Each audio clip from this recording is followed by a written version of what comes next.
Salut à tous la famille, c'est Alexandre, j'espère que vous allez tous bien. Quelle joie les amis de vous retrouver aujourd'hui en ce mois de décembre. Ce mois si spécial quand tu te balades dans la rue. Tu y retrouves des décorations avec plein de petites lumières qui clignotent, des sapins avec des petites guirlandes. Et oui les amis, on parle bien de Noël. Ce moment où toute la famille est réunie et tu passes des excellents moments. Tu reçois des cadeaux et surtout gastronomiquement aussi, c'est super bon. On se croirait limite dans Top Chef. De base, je sais pas si vous le savez, mais Noël en fait est une fête chrétienne pour célébrer la naissance de Jésus-Christ, notre Seigneur et Sauveur. Ah bon, t'es sûr de ce que tu dis en fait? T'es sûr que Noël c'est pas une fête commerciale? Eh oui Jamy, les histoires du Père Noël ça arrivait bien plus tard. Je suis choqué.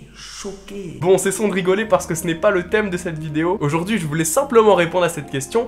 Un chrétien peut-il fêter Noël? Et là, vous allez me dire, mais mec, t'es totalement chelou. Tu viens de dire que de base, Noël c'est une fête chrétienne. Alors pourquoi est-ce qu'on n'aurait pas le droit de le fêter? Mais figurez-vous que dans le monde, il y a beaucoup de chrétiens qui refusent de fêter Noël parce qu'ils ont de nombreux arguments. Jésus n'est pas véritablement né le 25 décembre. Noël c'est une fête païenne. On peut pas dire que Jésus est né parce qu'il est l'alpha et l'oméga, etc.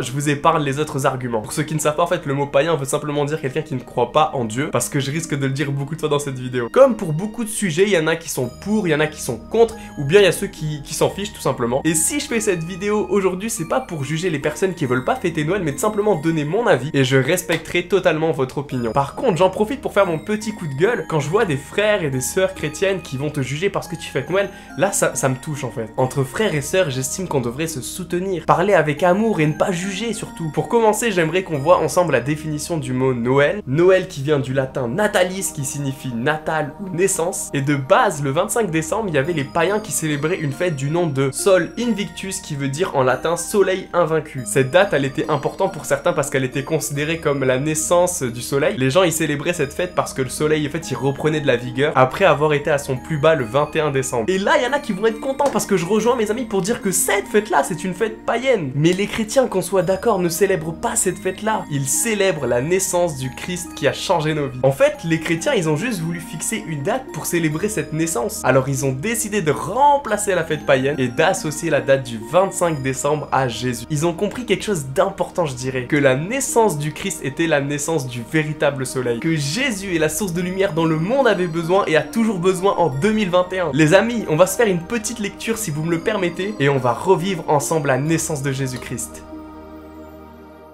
En ce temps-là, l'empereur Auguste donna l'ordre de recenser tous les habitants de l'Empire romain. Ce recensement, le premier, eut lieu alors que Quirinius était gouverneur à la province de Syrie.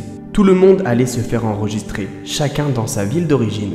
Joseph, lui aussi partit de Nazareth, un bourg de Galilée, pour se rendre en Judée, à Bethléem où est né le roi David. En effet, il était lui-même un descendant de David. Il alla s'y faire enregistrer avec Marie, sa fiancée, qui était enceinte. Pendant qu'ils étaient à Bethléem, le jour de la naissance arriva. Elle mit au monde un fils, son premier-né. Elle l'enveloppa de langes et le coucha dans une crèche, parce qu'il n'y avait pas de place pour eux dans l'abri destiné aux voyageurs.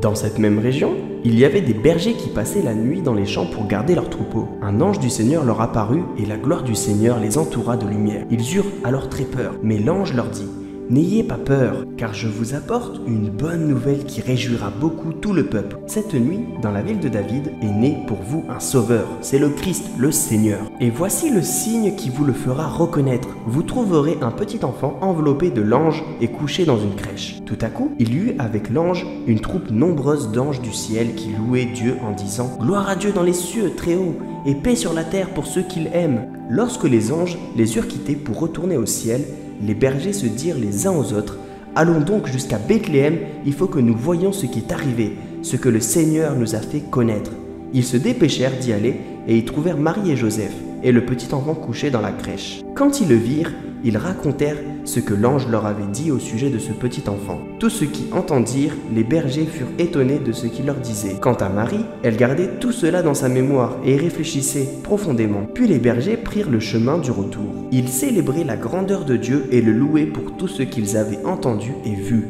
car tout s'était passé comme l'ange le leur avait annoncé. La date où est né Jésus n'est toujours pas connue avec certitude. Certains pensent qu'il est né en automne, d'autres qui pensent qu'il est né au printemps, car la Bible dit que les bergers gardaient leurs troupeaux en y passant la nuit. La pensée que j'ai envie de vous communiquer aujourd'hui, c'est que peu importe que Jésus soit né le 25 décembre, le 24 juin ou encore le 7 janvier, j'estime qu'en tant que chrétien, la question qu'on doit se poser n'est pas sur la date en fait. On le sait bien évidemment que Dieu est le maître du temps et de toute chose. Alors faire naître son fils à une heure ou une date n'est pas un souci pour lui. Si la date de naissance de Jésus n'est pas écrite dans la Bible, je pense que nous ne devrons pas nous focaliser sur ça, parce que Dieu nous a laissé le droit de réfléchir aussi les amis, c'est-à-dire se concentrer plus sur le pourquoi de la naissance de son fils. Hey les amis, j'ai envie de vous dire, ce n'est pas en connaissant la date de naissance par cœur de Jésus que nous irons au ciel. On doit plutôt rester focus sur la manière de vivre cette saison. Ce qui compte avant tout, c'est l'esprit dans lequel nous faisons les choses. Que nous fêtions Noël ou pas, je pense pas que Dieu aura un meilleur regard sur nous. Et pour être honnête 2 secondes avec vous, je pense pas que Jésus va nous en vouloir de fêter sa naissance. Que chacun de nous agisse librement, selon la conviction que nous avons reçue au travers de la prière, et ne jugeons pas nos frères et sœurs à dire « faut que tu fasses comme ci, faut que tu fasses comme ça ». Regardez tout simplement ce que dit l'apôtre Paul à ce sujet. Ainsi, ne laissez personne vous juger à propos de ce que vous mangez ou buvez, ou pour une question de fête, de nouvelle lune ou de sabbat. Ne l'oublions pas avant tout, notre mission première les amis, c'est de partager le message de l'évangile, le message de la bonne nouvelle à tout le monde pour que des âmes soient gagnées. Que des personnes se tournent vers le Seigneur dans cette période pour que eux aussi naissent de nouveau, pour baigner dans l'amour et dans la vérité. J'aime bien prendre l'exemple de Jésus les amis. Quand il est venu sur cette terre, la Bible les amis nous dit qu'il prenait le temps de parler du royaume de Dieu à ceux qui en avaient besoin. Autrement dit à des païens en fait. Alors j'aurais juste envie de finir cette vidéo en vous disant que voilà, profitons de ces moments en fait pour parler de ce que Jésus a fait dans nos vies et de la raison de sa venue dans le monde. Faire comprendre à des gens la raison pour laquelle il est venu en tant qu'humain pour ensuite mourir et après ressusciter. Je vous souhaite à tous une excellente fin de journée et de passer de bonnes fêtes de Noël avec vos familles. Soyez bénis et à la prochaine. Bye bye.